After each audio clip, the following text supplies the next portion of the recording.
Hello, my friends, and welcome back. Thank you very much for being with me again today. Three topics for this video. First one, the Russians attacked three oblasts, destroying infrastructure facilities in Ukraine with drones and with Iskander missiles. I have about 6 articles ready to give you details on what they hit, how many drones and how many missiles the Ukrainians claimed they destroyed. That's the first topic. The second topic has to do with a German citizen who was sentenced to death by the Belarusian government for certain activities within Belarus. And the third is the Houthis attacked and were capable of destroying something in Tel Aviv, Israel. I will have a map to show you how far the Houthis in Yemen are from Israel, and they were capable of launching a drone attack on Tel Aviv.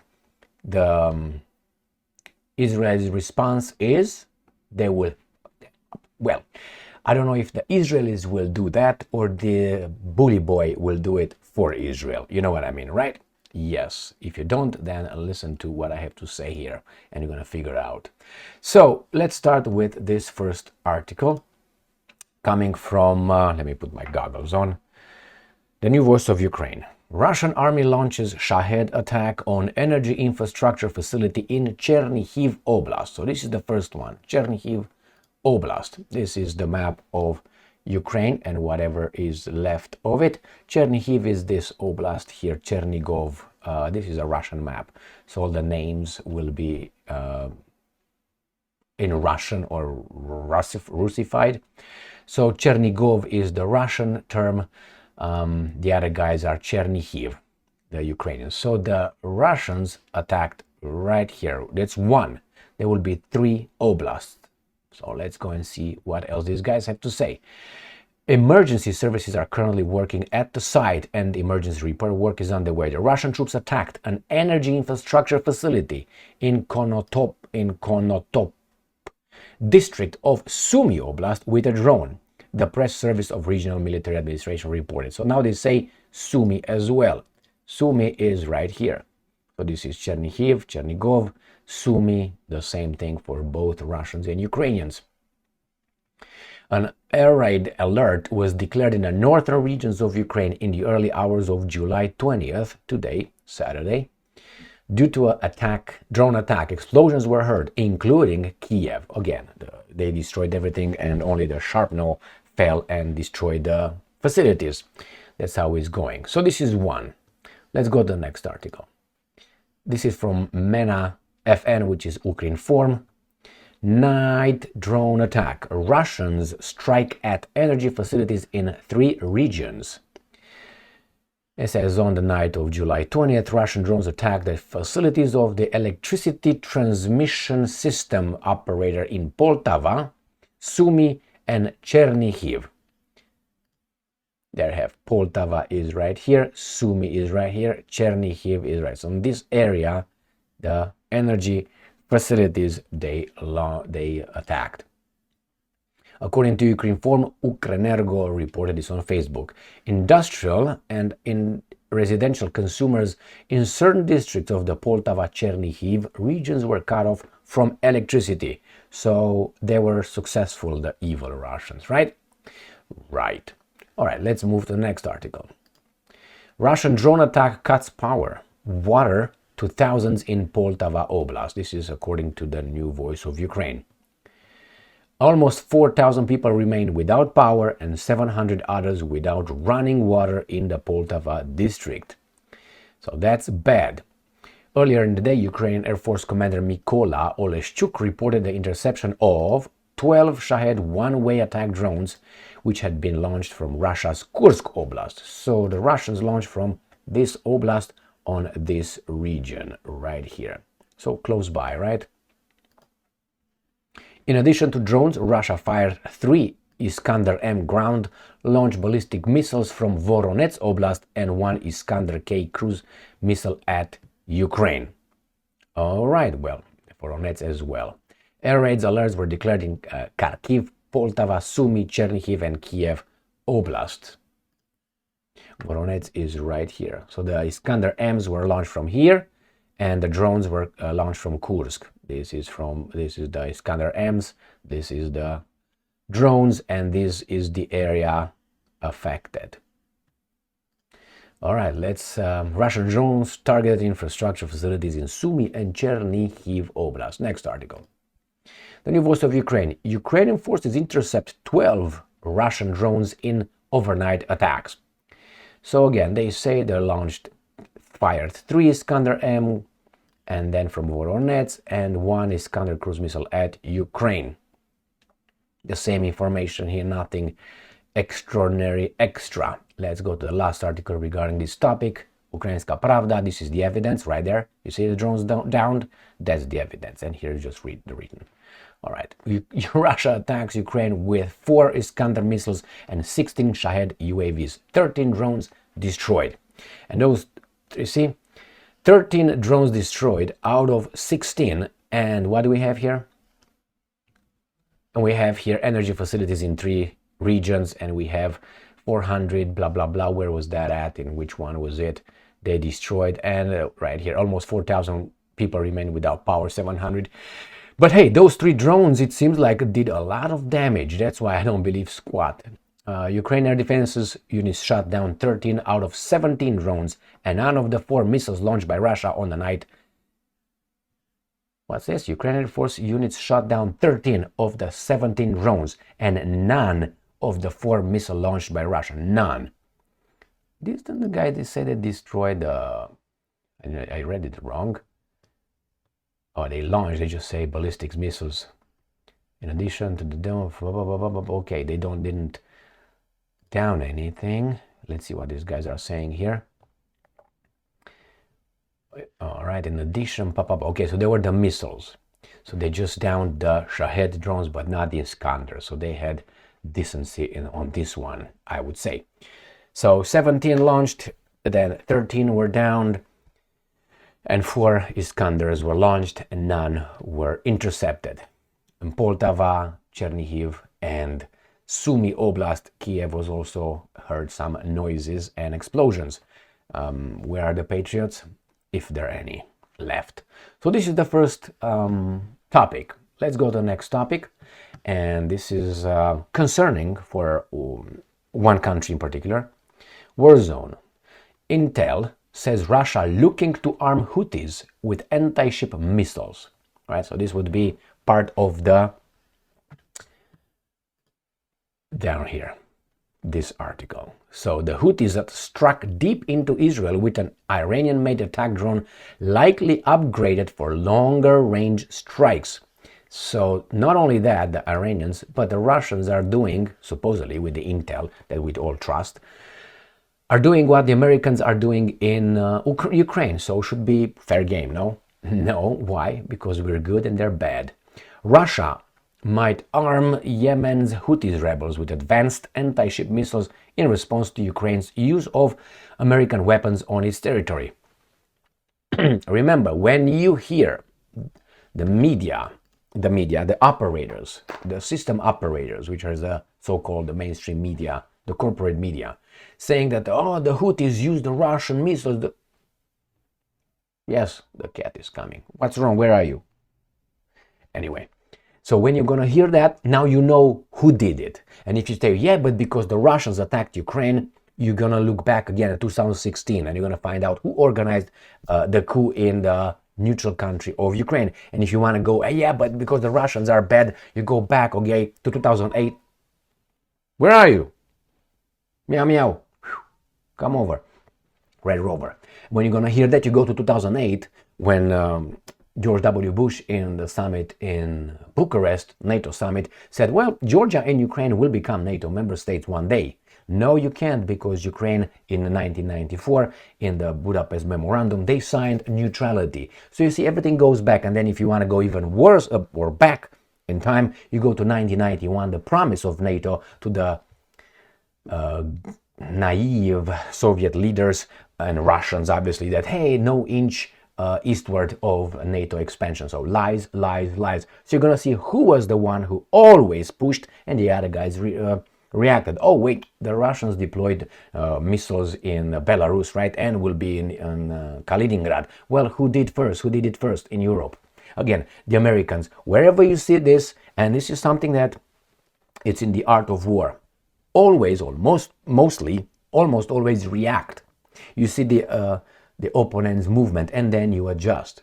You have to be very fast and you have to attack by surprise, by surprise. And like, for instance, the Japanese in Tsushima, if you remember the Tsushima Strait in 1904, exactly, surprise. They tried the same thing with the Americans. They succeeded, but then the Americans were, go ahead.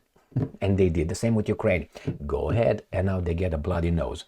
Who? NATO. And NATO is us, supposedly. Not the interests. The interests are making tons of money. That tells you who's behind all this. Yeah, evil Putin. Let's move on. Back here. All right, so that's why it says intelligence agencies are warning, according to the Wall Street Journal. The news comes as Israel is threatening to strike Yemen in response to a deadly drone attack on Tel Aviv Friday morning, the first lethal Houthi strike on Israel. Where is that Iron drone, dome? The Houthi struck deep inside Israel with an Iran-made attack drone, likely upgraded for pop. So let's see where we have right here, the next one. Israel Defense Minister says country will, quote-unquote, settle the score after Houthi drone attack on Tel Aviv. So my question is, with whom? With the Americans, the Brits, the Germans, or whomever they're going to activate? All right? But that's the way it's going to be. You're going to find out. And that's going to escalate. Why? Because the Houthis are bad, right? Yeah, okay. Why did the Houthis do this? They claim because Israel did something in Gaza, and not only. Well, Israel in self-defense, you know. All right.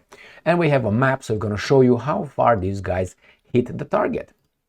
Here is a map of the Middle East. Here is Yemen, obviously. This is Israel. So they went over the Red Sea, where the Americans, the Brits, the Germans, and the French have their our military protecting our ally, Israel, over there. So they must have flown this way, go right here to and enter there. They couldn't have gone through Egypt, because if they would have done that, and I guarantee you Egypt will be already bombed by the bully boy.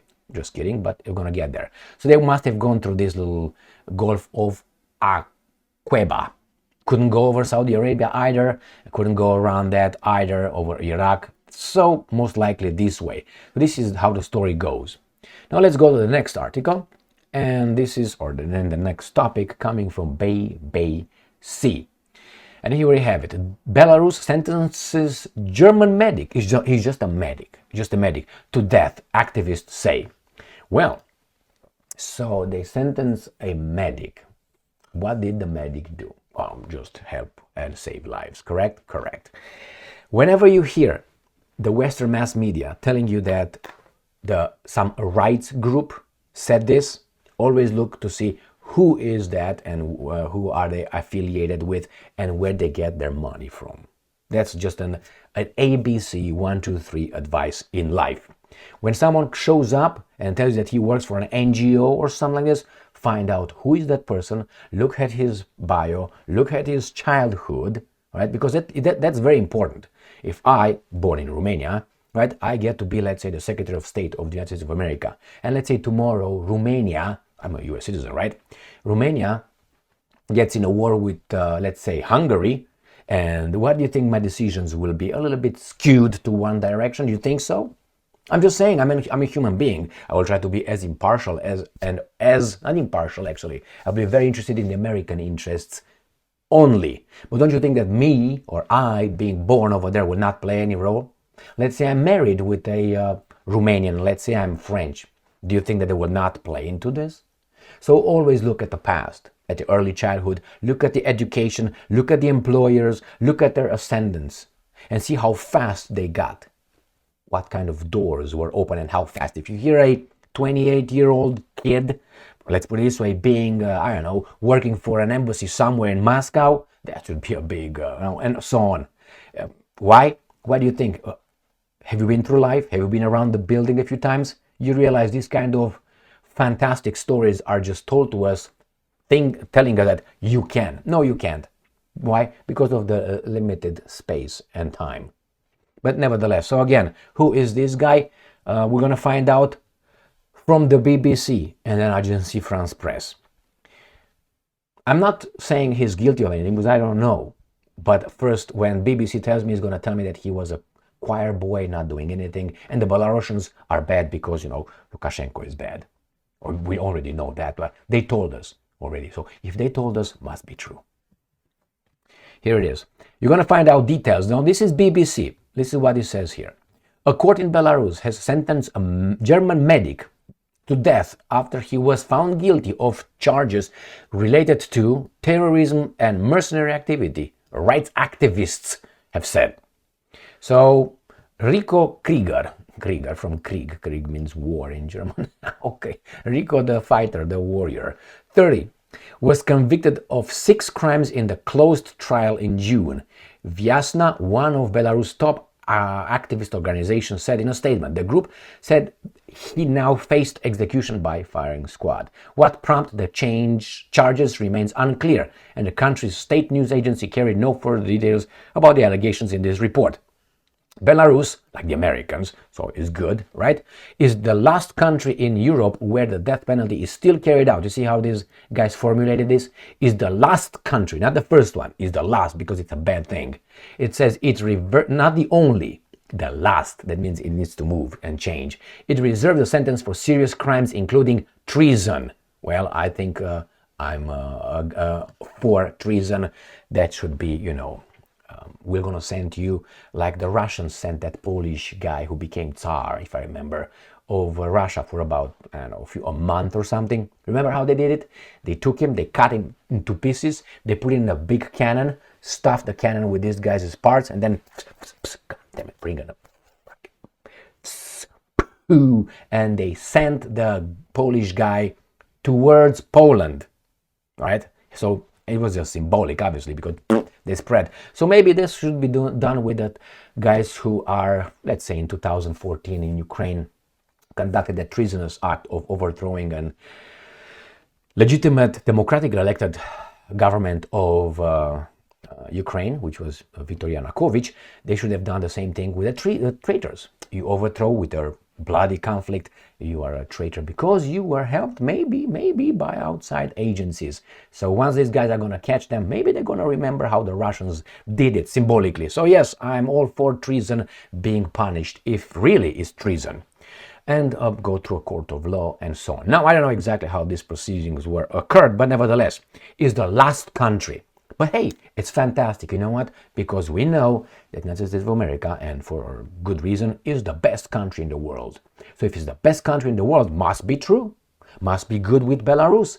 And as we know, Europe is a vassal entity to the United States of America. That means it's a subordinate. So the subordinate always follows the order of the boss. So the fact that Belarus is the last one who has death penalty for these kind of things, and the European vassals don't have it, but the boss has it, then I think the vassal states should emulate the boss, and Belarus is already there with the boss at the same level. No, don't even try to make that point, right?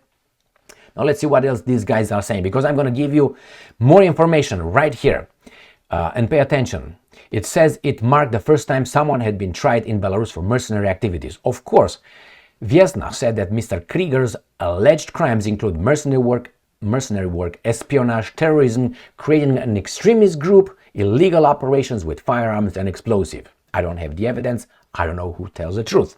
But nevertheless, if all this would be United States of America, what do you think will happen with that guy? Guantanamo Bay forever. The group based in the Belarusian capital, Minsk. Whoa. How can you be based in Belarus capital? How come they didn't you already? Said that Mr. Krieger, who was working as a medic for the German Red Cross, has been in custody since November. Right? Here, if you look around here, suggested that charges facing Mr. Krieger, who stemmed from his alleged involvement with the Kastus Kalinowski Regiment, a group of Belarusian citizens who volunteered to fight Russian soldiers in Ukraine. The BBC cannot independently verify this. So, you know, the regiment is named after the Belarusian Polish writer, because they're friends, journalist and lawyer, who was executed in 1864 for leading a revolt against Russia. A lot of hatred here, man. What's going on? And then, okay, you got this one. And then you got here the Navalny of Belarus in a post on X, opposition leader who is sponsored by, go and check it out, Sviatlana Tsikhanouskaya, who lives in exile in Lithuania, said she was concerned by news. Okay, me too. I would like justice and justice for all. But I'm going to go to something else. You here in this article, you don't see anything about the U.S. Embassy, do you? Huh? No? No. All right. I don't see anything about the U.S. mentioned here. Why? Because this is the original article that I found, and I'm going to show you the mention of U.S. Embassy. Ram pam pam, tsam pam pam, right here. According to LinkedIn profile that Visna said belonged to Krieger, he worked as a medical worker for German Red Cross and as an armed security officer for the U.S. Embassy in Berlin. So he's just a medic, correct? Correct. Fuck off. All right, my friends. Now, I don't know if the guy is guilty or not, but you see how these guys are shaping opinion by omission? That's very important. Security officer for the U.S. Embassy in Berlin. Ooh la la. But he's just a medic. Armed officer. Click, click. So you see, things change from a medic just in BBC reporting to the Agence France-Presse, just that little sentence, security officer for the US, armed security officer. So I think the perspective changes a little bit on the reporting, doesn't it? So here it is, my friends, a lot of garbage occurring on this planet. And as in the Bible, in the Old Testament, you know, those guys have the power and those guys don't have the power. But it's okay. The next life is over there and you're going to be happy in the other one. Here, let them be. No, them up. Thank you very much for being with me again today. Stay strong, stay smart, look for the truth, and be just. Where are we here?